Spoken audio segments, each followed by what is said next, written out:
ചോദിച്ചത് അതിനുശേഷം ഇത്രയും പണം മുടക്കി പഠിപ്പിച്ച് പുറത്തു വന്ന് ജോലി ആരംഭിക്കുന്നു, ആ സമയത്തും എന്തെങ്കിലും സ്വഭാവത്തിൽ മാറ്റം ശ്രദ്ധിച്ചിട്ടില്ല അല്ലേ സുരഭി? ഒരിക്കലും ഇല്ല സാർ, എന്റെ കുട്ടി ഒരിക്കലും അങ്ങനെ ലഹരി ഉപയോഗിച്ചിട്ടില്ല സാർ. ഇപ്പൊ ഈ കാറിൽ പോകാനിടയായ ഒരു സാഹചര്യം, ആ പയ്യനുമായിട്ട് എങ്ങനെയാണ് ഈ സുരഭിയുടെ സൗഹൃദം ആരംഭിച്ചത്? അത് അവർ തമ്മിൽ സൗഹൃദമാണോ, അത് നിങ്ങൾക്ക് നേരത്തെ അറിയാമായിരുന്നോ സുരഭി?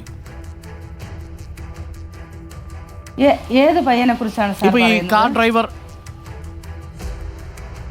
അജ്മൽ, ഇവൻ ഒരു ക്രിമിനലാണ് സാർ.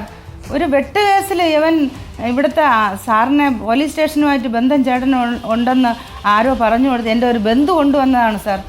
ഇവന് അത് ഒന്ന് ഉരി കൊടുക്കാൻ വേണ്ടി, ആ വെട്ട് കേസിൽ നിന്ന് ഒന്ന് ഉരി കൊടുക്കാൻ വേണ്ടി ഇവൻ ഇവിടെ വന്നതാണ്. അങ്ങനെയാണ് ഇവനെ പരിചയപ്പെട്ടത്.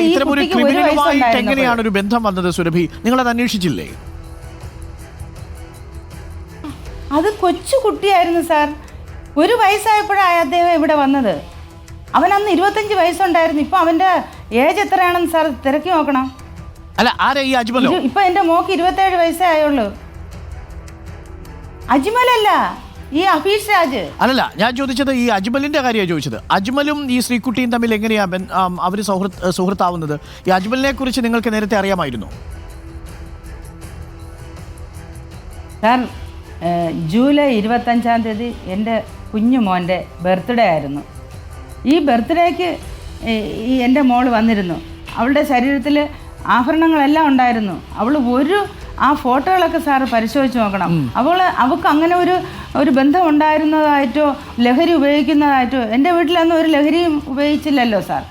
എങ്കിൽ ആ കുട്ടി ലഹരി ഉപയോഗിക്കുന്നതെന്ന് നമുക്ക് മനസ്സിലാക്കാം. ആ കുട്ടി ഒന്നും അങ്ങനെ ഉപയോഗിക്കുന്ന കുട്ടിയല്ല. ഞാൻ സത്യസന്ധമായിട്ടാണ് സാർ പറയുന്നത്. ഞാൻ ഇതിൽ ഒരു കളവും ഇല്ല സാർ. ഈ അജ്മലിന്റെ പശ്ചാത്തലം എന്താണ്? നമ്മൾ മനസ്സിലാക്കിയതനുസരിച്ച് അജ്മൽ ഇത്തരത്തിൽ ഒരുപാട് കുറ്റകൃത്യങ്ങളിലൊക്കെ ഏർപ്പെട്ടിരിക്കുന്ന ആളാണ് എന്ന രീതിയിലാണ് ചില വിവരങ്ങൾ വരുന്നത്. സാർ, അതിന് എനിക്ക് അദ്ദേഹത്തിനെ അറിഞ്ഞൂടാ. ഈ 2 മാസത്തിനിടയിൽ ഇതെന്തൊക്കെ സംഭവിച്ചു? 2 മാസവും തികച്ചില്ല സാർ. ഞാൻ പിന്നെ ജൂലൈ 25-ന് വന്നിട്ട് പോയിട്ട് ഇവന് എത്ര ദിവസമായി സാർ? ഇതിനിടയ്ക്ക് എന്തൊക്കെ സംഭവിച്ചെന്നുള്ളത് ഈ വീട്ടിൽ ഇരിക്കുന്ന എനിക്ക് എങ്ങനെ മനസ്സിലാക്കാൻ കഴിയും സാർ? ഈ ശ്രീകുട്ടി സുരഭി ഇടയ്ക്ക് വിളിക്കില്ലായിരുന്നോ ദിവസവും? പിന്നെ ആ കുട്ടി എന്നും വിളിക്കും, മോനോട് സംസാരിക്കും, അച്ഛനോട് സംസാരിക്കും. ലൈൻ ഫോണിലാണ് സാർ വിളിക്കുന്നത്. ഈ അപ്പോഴൊന്നും അജ്മലുമായിട്ടുള്ള സൗഹൃദവും ബന്ധമൊന്നും സുരഭിക്ക് അറിയില്ല? അറിയില്ല, എനിക്കറിയില്ല. ഈ അപകടം നടന്നതിന് ശേഷമാണോ സുരഭിക്ക് അജ്മലുമായിട്ടുള്ള സൗഹൃദവും ബന്ധവും ഉണ്ടെന്ന് മനസ്സിലായത്?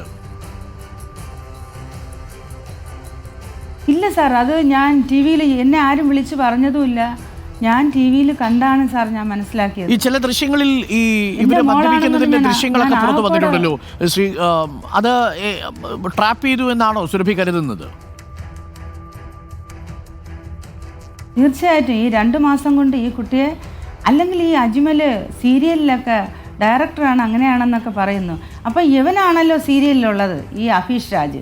അപ്പം ഇവനെ പോയി കണ്ട് എടുത്ത് ഇത് സംഭവം നടത്തിയതല്ലേ സാർ? അത് തെളിവില്ലേ സാർ? അങ്ങനെയാണല്ലോ ഈ കുട്ടിയെ ഒന്ന് പരിചയപ്പെട്ടത്. അഫീഷും അജ്മലും തമ്മിൽ ബന്ധമുണ്ടെന്നാണോ അമ്മ പറയുന്നത്? തീർച്ചയായിട്ടും അങ്ങനെ എന്തെങ്കിലും തമ്മിൽ ബന്ധമുണ്ട്. എൻ്റെ ബാക്ക്ഗ്രൗണ്ട് ഞാൻ എല്ലാം തെളിവെന്ന് പറയുന്നത് ഇവൻ പറയുന്നുണ്ടല്ലോ. ഈ കുട്ടിയെ പരിചയപ്പെട്ടത് ഞാൻ സീരിയലിലെ പിന്നെ ഡയറക്ടറാണ്, ഞാൻ ഷൂട്ട് ചെയ്തുകൊണ്ടിരിക്കുകയാണ്, ഞാൻ ഡാൻസ് മാസ്റ്ററാണെന്നൊക്കെ പറഞ്ഞാണല്ലോ പരിചയപ്പെട്ടതായിട്ട് ഞാൻ TV-യിലൊക്കെ കണ്ടത്.